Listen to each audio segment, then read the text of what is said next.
दुनिया कह रही है कि तुमसे नहीं होगा, दुनिया कह रही है कि जो ये तैयारी है ये 2 साल में होती है, 2 दिन में नहीं होती या 2 महीने में नहीं होती।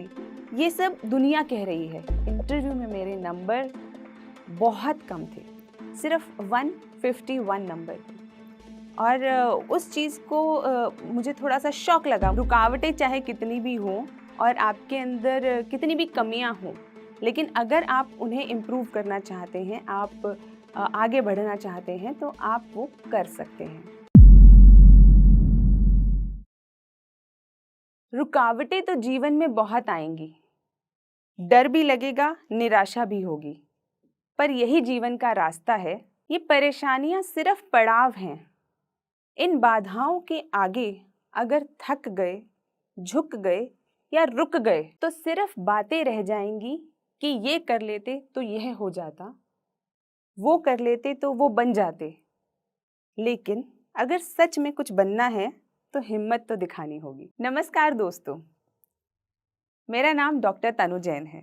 आप सबने मुझे अलग अलग प्लेटफॉर्म्स पर यूपीएससी के बच्चों को गाइड करते हुए, उनके इंटरव्यूज़ लेते हुए और कहीं ना कहीं यूपीएससी की फील्ड के अंदर ही किसी न किसी तरह से काम करते हुए देखा है। आज मैं आपको उसके पीछे की तनु जैन से रूबरू कराना चाहती हूँ। मेरी कहानी शुरू होती है जब दिल्ली 6 के सदर बाज़ार के इलाके, बहुत ही भीड़ भाड़ वाले इलाके के अंदर मेरा जन्म होता है, एक जैन मिडिल क्लास फैमिली में। और वहाँ पर जैसे कि फैमिलीज़ में होता है कि पढ़ाई पर मेरा तो बहुत ज़्यादा ध्यान नहीं था। अक्सर खेल कूद और बाकी एक्स्ट्रा करिकुलर एक्टिविटीज़ के अंदर ही मेरा ज़्यादातर ध्यान रहता था। और पढ़ाई के प्रति ओरिएंटेशन मुझे लगता है शायद 12th के बाद ही मुझ में आया।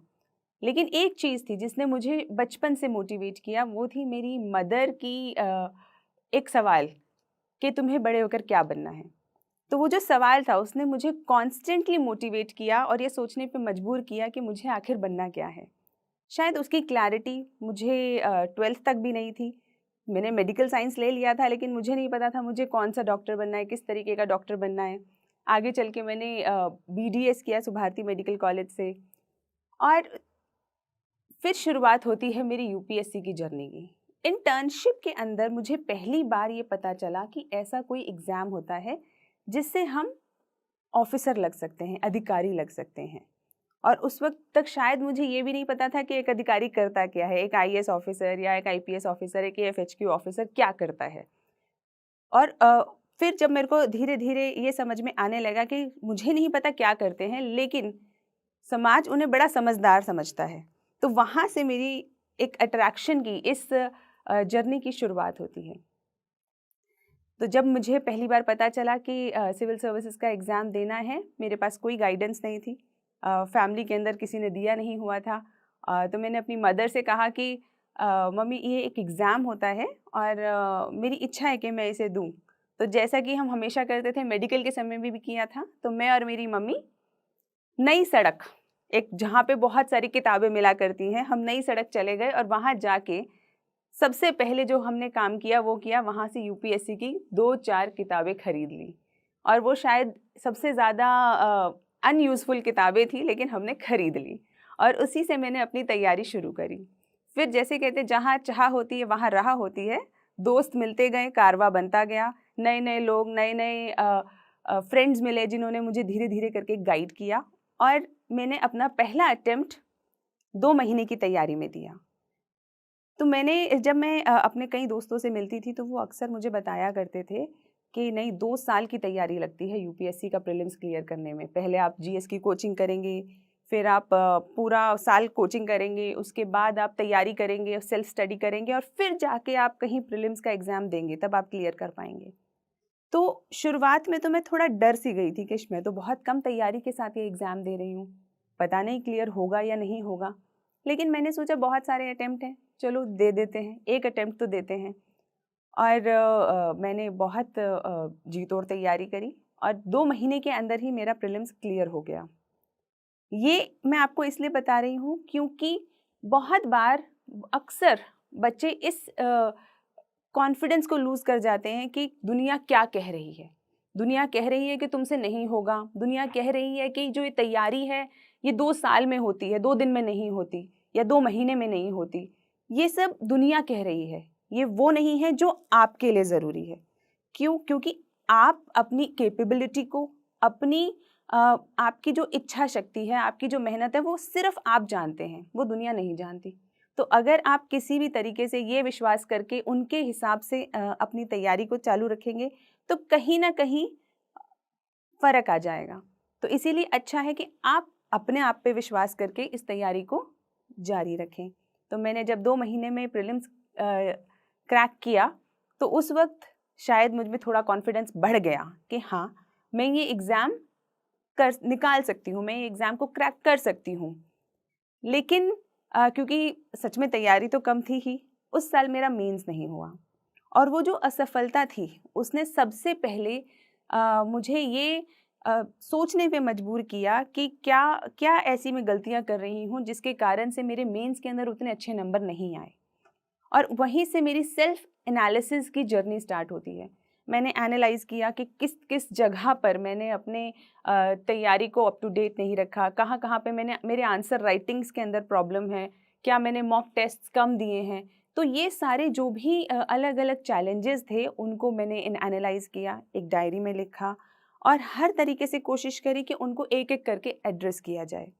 So this is one of the ways जहाँ पे आप दुनिया से एक वैलिडेशन नहीं मांगते, दुनिया से अपने सवालों के जवाब नहीं मांगते, आप अपने आप से उन सवालों के जवाब देने की, खोजने की कोशिश करते हैं। And this is what I always tell aspirants also कि जब भी आपको ऐसा लगे कि मेरी तैयारी बहुत अच्छी नहीं जा रही, तो मैं किससे पूछूं? किससे पूछूंगी कि मेरे को क्या करना चाहिए? क्या मुझे और पढ़ना चाहिए या मुझे और टेस्ट पेपर करने चाहिए? ठीक है, जो सामने वाला व्यक्ति है आपको थोड़ा-सा गाइड कर सकता है, लेकिन दिल की सच्चाई से अगर आप पूछेंगे, अपने आप से अगर आप पूछेंगे, तो हमें अक्सर हम सबको पता होता है कि हमारी तैयारी किस लेवल की है। क्या हमने पढ़ाई ईमानदारी से नहीं करी है, या हम सिर्फ दूसरों को दिखाने के लिए पढ़ाई कर रहे हैं, या हम पढ़ाई तो कर रहे हैं लेकिन क्या हम अपने सेल्फ इवैल्यूएशन पे, सेल्फ एनालिसिस पे उतना ध्यान दे रहे हैं या नहीं दे रहे हैं। तो ये सब हमारे मन को, हमारी अंतरात्मा को पता होता है।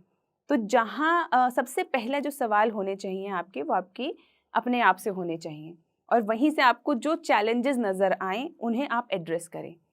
तो जब मैंने अपने चैलेंजेस, आंसर राइटिंग के चैलेंजेस को ओवरकम किया, तो बिल्कुल ओवरकम करते ही मेरा मेंस क्लियर भी हो गया। नेक्स्ट अटेम्प्ट के अंदर प्रीलिम्स क्लियर हुआ, फिर मेंस क्लियर हुआ। और मुझे हमेशा से ऐसा लगता था कि इंटरव्यू के अंदर मेरे नंबर बहुत अच्छे आएंगे, क्योंकि स्कूल के समय से ही डिबेट्स में पार्टिसिपेट करना, स्पीचेस देना, दोस्तों के साथ बात करना, तो मेरे को अक्सर और राष्ट्रीय अंतर्राष्ट्रीय मुद्दों पर हमेशा से मेरे को ऐसा लगता था कि मुझे जानकारी है। और यही शायद वो सब क्राइटेरियाज थे जो उस वक्त तक मुझे लगते थे कि एक पर्सनालिटी का हिस्सा होते हैं। और जब मैंने अपना पहला इंटरव्यू दिया, उसके बाद मुझे ऐसा लगा कि शायद इस साल तो मेरा सिलेक्शन हो ही जाएगा, अब तो बस टॉप रैंक्स में आने की देरी है। लेकिन जब रिज़ल्ट आया तो मुझे समझ में आया कि सिलेक्शन तो हो गया, लेकिन इंटरव्यू में मेरे नंबर बहुत कम थे, सिर्फ 151 नंबर थे। और उस चीज़ को मुझे थोड़ा-सा शॉक लगा। मुझे एक शॉक लगा कि इंटरव्यू में जिस चीज़ के ऊपर मैं काउंट कर रही थी, उसके अंदर मेरे इतने कम नंबर। और फिर जब मैंने अपना अगला अटेम्प्ट दिया, तो जैसा कि मैंने पहले मेंस के साथ अपनी एक प्रोसेस को दोहराया था, वैसा ही मैंने इंटरव्यू के साथ किया। I started a journey of self evaluation. जब मेरे नंबर कम आए, मैंने इनर ट्रांसफॉर्मेशन किया, बहुत सारा एनालिसिस किया, और उसके अंदर मेरी मदद करी मेरे फ्रेंड, गाइड एंड फिलोसोफर, जो मेरे अजीज़ दोस्त, जो अब मेरे हस्बैंड भी हैं, वात्सल्य कुमार। और हम दोनों ने बहुत काम किया इस पे। और उसके बाद जब मैंने इंटरव्यू दिया तो मेरे 200 नंबर आए, and that was something which actually helped me to understand कि रुकावटें चाहे कितनी भी हों और आपके अंदर कितनी भी कमियां हों, लेकिन अगर आप उन्हें इम्प्रूव करना चाहते हैं, आप आगे बढ़ना चाहते हैं, तो आप वो कर सकते हैं। लोग अक्सर पूछते हैं कि आपने उन 2 महीनों में कैसे तैयारी करी कि आपने प्रीलिम्स क्रैक कर लिया। तो मैं कहती हूँ कि मैंने सिर्फ बेसिक बुक्स सबसे पहले ख़त्म करी। अक्सर क्या होता है, जो लोग यूपीएससी की तैयारी कर रहे होते हैं तो मन में एक मिथ बैठ जाता है कि पता नहीं कितनी एक्स्ट्रा ऑर्डिनरी तैयारी करनी है, शायद 100-200 किताबें पढ़नी होती होंगी, उसके बाद शायद जाके एग्ज़ाम क्लियर होगा। लेकिन मेरा खुद का एक्सपीरियंस रहा है, मैंने जितनी बार प्रीलिम्स दिया, क्लियर किया, मैंने 4 इंटरव्यूज़ दिए, तो कि आप अगर बेसिक तैयारी सबसे पहले कर लें और उसके बाद प्रैक्टिस करें, जो भी आपका एग्ज़ाम है, अगर प्रीलिम्स है तो एमसीक्यू क्वेश्चंस के लिए प्रैक्टिस करें, अगर मेंस है तो आप आंसर राइटिंग की प्रैक्टिस करें, इंटरव्यू है तो आप मॉक इंटरव्यूज़ दें या फिर खुद शीशे के आगे बैठ के बात करने की या मुद्दों को डिस्कस करने की कोशिश कीजिए। तो ये जो आपकी प्रैक्टिस है और आपकी बेसिक नॉलेज या किताबें या नोट्स जो आपको रेफ़र करने हैं, इतनी तैयारी भर से लगभग काम हो जाता है। मेरा उन 2 महीनों में मैंने यही किया और मुझे उसके रिज़ल्ट्स भी मिले। उसके बाद भी मैंने जब भी प्रीलिम्स दिया, लगभग इसी तरह से तैयारी करी। और एक और सवाल अक्सर आता है कि इस पूरी जर्नी में जो स्ट्रगल्स रहे वो कैसे रहे और किस तरीके से अपनी मोटिवेशन को बनाए रखा मैंने। स्ट्रगल्स मुझे लगता है लाइफ का हिस्सा हैं और ऐसा कोई व्यक्ति नहीं है जो स्ट्रगल नहीं करता। तो मैंने भी अपने हिस्से के स्ट्रगल्स किए, वो चाहे फाइनेंशियल लेवल पे हो, फिजिकल लेवल पे हो, इमोशनल लेवल पे हो। तो जैसे कि जब मैंने पहली बार असफलता हासिल करी प्रीलिम्स में, तो कहीं ना कहीं उसने मुझे मैच्योर किया, उसने मुझे इनसाइट दी कि मैं कैसे मेहनत करके चैलेंजेस को ओवर करके उनके मेंस को क्लियर करना सीख जाऊं। और जब मैं मेंस में असफल हुई तो मुझे उन चैलेंजेस से पता चला कि मैं कैसे इंटरव्यू तक पहुंचूं। और जब इंटरव्यू तक पहुंची और वहाँ पे अलग चैलेंजेस आए, तो ये जो चैलेंजेस हैं ये लाइफ का हिस्सा है जो आज भी चलते हैं। आज मैं एक मदर हूँ, मेरे पास 9 महीने का बच्चा है और मेरे पास काम भी है। उसके बाद मेरा खुद की बहुत बड़ा पैशन है कि मैं बच्चों को गाइड करूँ, कैंडिडेट्स को गाइड करूँ, इंटरव्यूज़ लूँ। तो ये सारी जितनी चीज़ें हैं, इसमें कहीं ना कहीं ये चैलेंजेस आज भी चल रहे हैं और आज भी मैं इन चैलेंजेस को ओवरकम करने की कोशिश कर रही हूँ। और मोटिवेशन कैसे बनाए रखें, ये एक बहुत बड़ा सवाल कैंडिडेट्स करते हैं कि हम मोटिवेशन कैसे बनाए रखें। मुझे ऐसा लगता है कि जो काम आप करना चाहते हैं उसके लिए आपको ना तो कोई मोटिवेट कर सकता है, ना ही आपको किसी मोटिवेशन की ज़रूरत है। अगर मैं आज यहाँ आना चाहती थी तो मैं आई, मैंने कैसे समय निकाला, किस तरीके से चीज़ें हैंडल करी, ये इसके लिए मुझे किसी को कहना नहीं पड़ा। तो इसी तरीके से अगर आपको सिविल सर्विसेज की तैयारी करनी है, आपको नीट की तैयारी करनी है, आईआईटी की तैयारी करनी है, आपको किसी जॉब इंटरव्यू के लिए जाना है, अगर आपको वो करना है तो उसके लिए आपको कोई मोटिवेट नहीं कर सकता। That has to be your internal motivation, क्योंकि वो आपको करना है।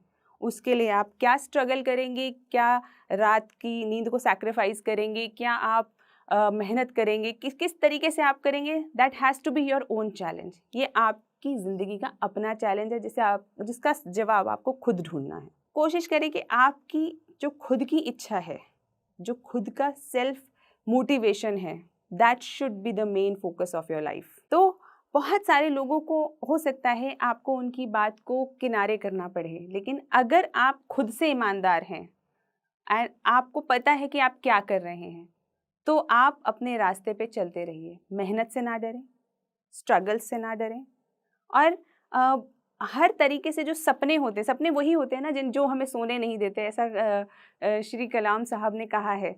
तो वो बात बिल्कुल सत्य है। तो अगर आपके पास कोई ऐसा सपना है जो आपको सोने नहीं देता, तो सोने की ज़रूरत नहीं है, बिल्कुल सोने की ज़रूरत नहीं है। उसके लिए मेहनत करें, उसे जिएं।